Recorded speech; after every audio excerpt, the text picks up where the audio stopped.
অবশেষে খসে পড়ল সেনাপ্রধান ওয়াকারুজ্জামানের মুখোশ। হাসিনার চাচাতো জামাই ওয়াকারুজ্জামান উঠে পড়ে লেগেছেন পতিত আওয়ামী লীগকে ফিরিয়ে আনতে। আওয়ামী লীগের ফিরে আসায় সমঝোতা করতে ছাত্র নেতাদের ওপর চাপ প্রয়োগ করছেন সেনাপ্রধান।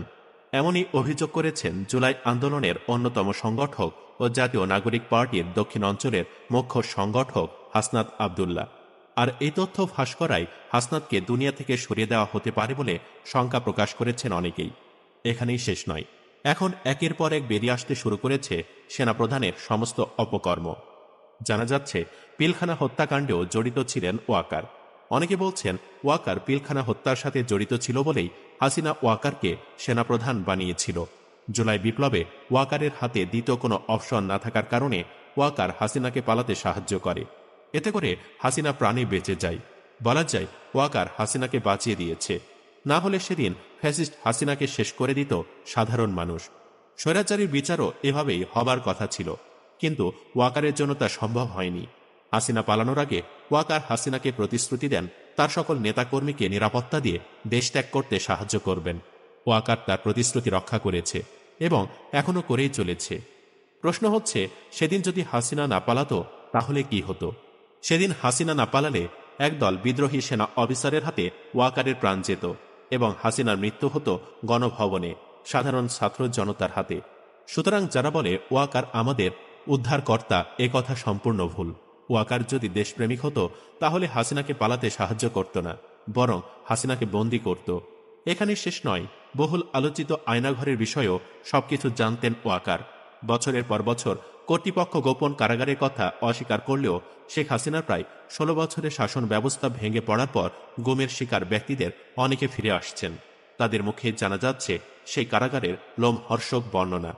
আয়নাঘরে বন্দি দশা থেকে ফিরে আসা যারা একসময় চুপ ছিলেন তারা এখন নির্মমতার বর্ণনা দিচ্ছেন, যেখানে গত 1.5 দশক ধরে গুম করা ব্যক্তিদের অমানবিক অবস্থায় রাখা হতো, অথচ সেই আয়নাঘরের সকল প্রমাণ নষ্ট করেছে ওয়াকারের লোকেরা।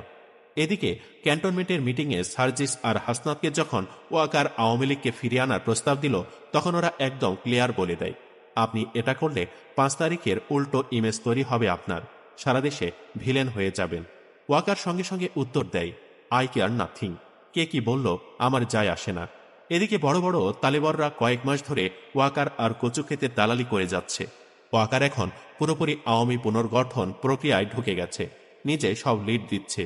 ছাত্রদের বিরুদ্ধে চরিত্র হনন আর দুর্নীতি নিউজগুলো কোত্থেকে আসছে সেটাও একদম পরিষ্কার হয়ে গেছে। পিনাকি ভট্টাচার্য বলছেন, ওয়াকারকে শুধু একটাই কথা বলবো, নাটক কম করো প্রিয়, মাসুদ যেমন ভালো হয়নি তুমিও ভালো হবে না। তালেবরগিরি কিভাবে জয় বাংলা করতে হয় সেটা 32 নম্বরে দেখিয়ে দিয়েছি। সাহস ভালো, কিন্তু অতিরিক্ত সাহস ভালো না। খালেদ মোশাররফও সাহস দেখাইছিল, আওয়ামী লীগ আর ফিরবে না, ফিরতে দেওয়া হবে না, ফুল স্টপ। তবে অনেকেই হাসনাতের এই খবর প্রকাশের পর তার জীবনে নিরাপত্তা নিয়ে শঙ্কা প্রকাশ করেছেন। অনেকে বলছেন এই গেমে হাসনাত ভাই হেরে যাবেন। আমি জানি কাল থেকে হাওয়া থেকে আসমান থেকে দুর্নীতি বা নারী কেলেঙ্কারি নিউজ আসতে থাকবে। ফরম্যাট এক থাকবে, নিউজ এক থাকবে, খালি মিডিয়া আলাদা। বাট ফ্যাক্ট কি জানেন? যে মিটিং থেকে উঠে আসছে ওইটা অ্যাকসেপ্ট করলে 5,000 কোটির ফান্ড পেয়ে যেত হাসনাত। বোকা মানুষ, টাকাও ছেড়ে আসছে, এখন আবার ওই দুর্নীতি নিউজে ফাঁসবে। বাংলাদেশে এমনই হয় সাধারণত। আজ পর্যন্ত ওই প্রেসক্রিপশনের বাহিরে গিয়ে কেউ রাজনীতি করতে পারে নাই। হাসনাত পারলে ভালো, না পারলে ছেলেমেয়েদের আজকের এই গল্পটা শোনাবো আমি। শোনাবো আমাদের এক জার্সি পরা ক্যাপ্টেন ছিল। হ্যাঁ, কাপ্তানি তো। যখন 1000 কোটির ডিলিংয়ে ক্যাশ প্রেমিকরা দেশপ্রেমিকের সার্টিফিকেট বিক্রি করেছে, তখন এই ছেলেটা একটা জার্সি পরে সেটা সবাইকে বলে দিয়েছে, স্যালুট ক্যাপ্টেন বাংলাদেশ। আবার কেউ কেউ বলাবলি করছেন বাংলাদেশের রাজনীতি হচ্ছে গরিবের হক মেরে ভালো থাকার রাজনীতি। সেনাবাহিনীরা দেশের সাথে গাদ্দারি করবে সেটা আগে থেকে আশ করেছিলাম। হাসনাত লাস্ট পোস্টটা যে সৎ সাহস নিয়ে করেছে, তার জন্য জীবন দিয়ে এর মূল্য দিতে হতে পারে যদি দেশের জনগণ এক না হয়। সেনাবাহিনীর একটা অংশ যে আগে থেকেই সমন্বয়কদের বিরোধিতা করছে তারও প্রমাণ মিলেছে সামাজিক যোগাযোগ মাধ্যমে। সচিবালয়ে আনসার বিদ্রোহের সময় দ্বন্দ্ব মেটাতে গিয়ে আহত হন হাসনাত আবদুল্লাহ, যেখানে হাসনাত আবদুল্লাহকে বুট দিয়ে বুকে লাথি মারা হয়। সে সময় অনেকেই এই কাজের জন্য আনসার সদস্যদের দায়ী করেছিল, কিন্তু এখন জানা যাচ্ছে কারা হাসনাত আবদুল্লাহকে বুট দিয়ে বুকে লাথি মারতেছিল আর বলতেছিল ওরে মাইরা ফেল। ওই 10-12 জনের সবাই ছিল সেনাবাহিনী। আমরা ৩-৪ জন উপস্থিত না থাকলে সেদিন হয়তো আনসারদের ওপর দায় চাপিয়ে হত্যা করা হতো হাসনাতকে। সবাই রাজুতে আয়, সবাই রাজুতে আসো, সবাই রাজুতে আসো, এভাবে আমাদের সবাইকে ঘিরে রেখেছে। আর এজন্যই পুরো বিষয়টি পরিষ্কার হয়ে গেছে যে বর্তমান সেনাপ্রধান আওয়ামী দালাল। এটা মোটামুটি সবাই জানে, কারণ এর নিয়োগদাতা খুনি হাসিনা।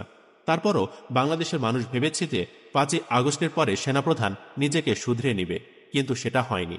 কারণ কুত্তার লেজ কখনো সোজা হয় না। ১৫০০ মানুষকে খুন করার পরেও এই আওয়ামী দালাল আওয়ামী লীগকে পুনর্বাসন করার জন্য প্রতিনিয়ত চেষ্টা করে যাচ্ছে।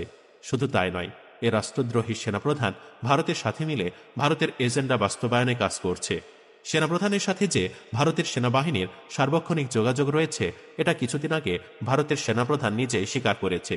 এই জন্যই ইউটিউবার পিনাকি ভট্টাচার্য সেনাপ্রধানকে সরিয়ে দেওয়ার কথা বলেছিল। সেনাপ্রধান চাচ্ছে দেশে গৃহযুদ্ধ লাগিয়ে হলেও খুনি হাসিনাকে পুনর্বাসন করতে। তাই অনেকে মনে করছে সেনাপ্রধানকে এই পদ থেকে সরিয়ে দেওয়া উচিত এবং একজন যোগ্য দেশপ্রেমিককে সেনাপ্রধান বানানো উচিত। নইলে এই বাহিনী কখনোই কলঙ্কমুক্ত হবে না। তবে বিরোধী মতও আছে। অনেকে মনে করছেন সেনাপ্রধানকে ফাঁসানো হচ্ছে। চাকুরিচ্যুত ম্যাজিস্ট্রেট তাপসী তাবাসসুম উর্মি লিখেছেন, বিশ্বস্ত সূত্রের বরাত দিয়ে জানা গেছে হাসনাত আবদুল্লাহ সামাজিক যোগাযোগ মাধ্যমে যে দাবি করেছেন তার কোনো সত্যতা নেই। এটি তাদের নতুন দলকে ক্ষমতায় আনতে একটি চক্রান্ত। এই ষড়যন্ত্রের মূল লক্ষ্য হল সেনাপ্রধান ও রাষ্ট্রপতিকে সরিয়ে দেওয়া। কারণ বর্তমান প্রশাসন থাকলে তারা নিজেদের উদ্দেশ্য সফল করতে পারবে না। প্রথমে ছাত্র ও সেনাবাহিনীর মধ্যে সংঘর্ষ সৃষ্টি করে দেশকে অরাজকতার দিকে ঠেলে দেওয়ার পরিকল্পনা করা হয়েছে। এরপর সেনাপ্রধানকে বদল করে এবং রাষ্ট্রপতিকে সরিয়ে একটি কৃত্রিম নির্বাচন আয়োজনের মাধ্যমে তাদের নতুন রাজনৈতিক দল এনসিপিকে ক্ষমতায় আনার নীল নকশা বাস্তবায়ন করতে চায় চক্রটি। এই পরিকল্পনার পেছনে জামায়াতের বড়সড় হাত রয়েছে। তবে বিএনপি ইতোমধ্যে বুঝে গেছে যে আওয়ামী লীগ ছাড়া নির্বাচনে অংশ নিলে তারা সুবিধা করতে পারবে না। তাই বিএনপি এই ষড়যন্ত্রে সরাসরি অংশ নেবে না। আওয়ামী লীগ ক্যান্টনমেন্ট থেকে জন্ম হওয়া দল নয়। আওয়ামী লীগ সেই দল যাদের হাতে এই দেশের পতাকা ও মানচিত্রে জন্ম হয়েছে। সঠিক সময়ে আওয়ামী লীগ ফিরে আসবে। বর্তমানে খেলা দেখেন, যদিও অনেকেই উর্মির এই দাবিকে মিথ্যা বলে মন্তব্য করেছেন। দর্শক, আমরা ভিডিওটির প্রায় শেষ পর্যায়ে চলে এসেছি। যেতে যেতে একটি কথাই বলতে চাই, উত্তরপাড়া ও ভারতের প্রেসক্রিপশনে আওয়ামী লীগের চ্যাপ্টার ওপেন করার চেষ্টা করে লাভ নেই। আওয়ামী লীগ ৫ আগস্টেই নিষিদ্ধ হয়ে গেছে।